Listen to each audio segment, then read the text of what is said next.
It's Friday, February 2nd, 2024. Welcome to your new backcountry snowpack summary brought to you by North Shore Rescue. It sort of wants to snow a little bit. Right now it's raining, but as we were touring a little bit earlier this morning, we're still even accumulating a little bit on the trees. I'm not sure that we really can call that snow, but there's something, and it was close to be white. The week was essentially a repeat. It was just a whole bunch of rain, unfortunately. So last week we talked quite a bit in the snowpack summary about what rain does to the snowpack.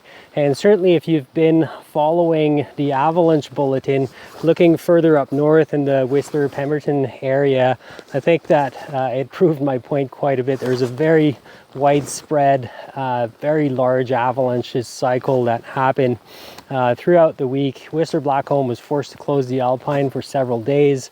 And of course here on the North Shore, because the snowpack was already saturated and well settled, not a whole lot happened here.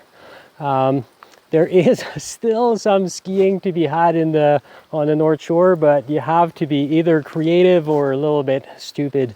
And aside from like steep chutes that kind of gather a little bit of snow, aside from that, everything is either below threshold or not really skiable. So this week for our discussion, we're going to discuss a little bit more safety-oriented topics, and we'll talk a bit about repair kits for the backcountry.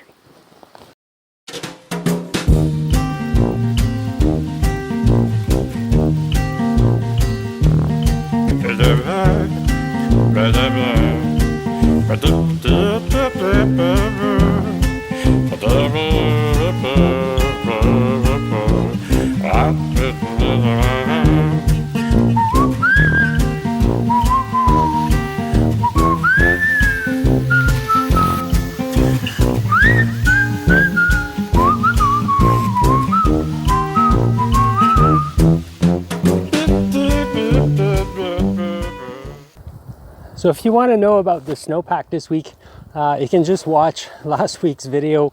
The snowpack is essentially exactly the same, there's just less of it. So this week, like I said, I wanted to talk a little bit about repair kits. And as I was researching that last night, I went on YouTube and I realized that there's a million videos about what to carry in the backcountry for a repair kit. So I'm not going to reinvent the wheel.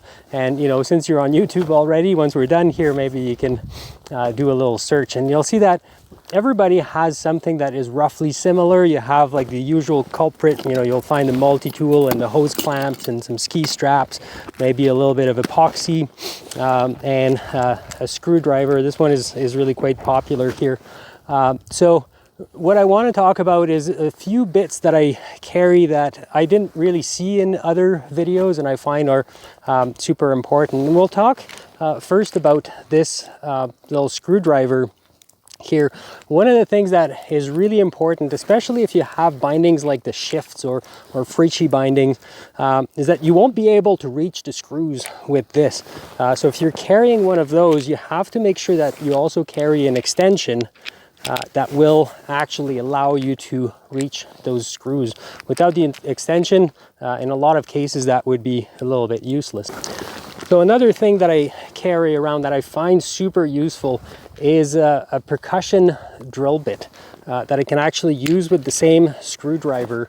And that actually gives me the ability to like drill into a ski, and I've drilled into a whole bunch of different things over the years with this thing.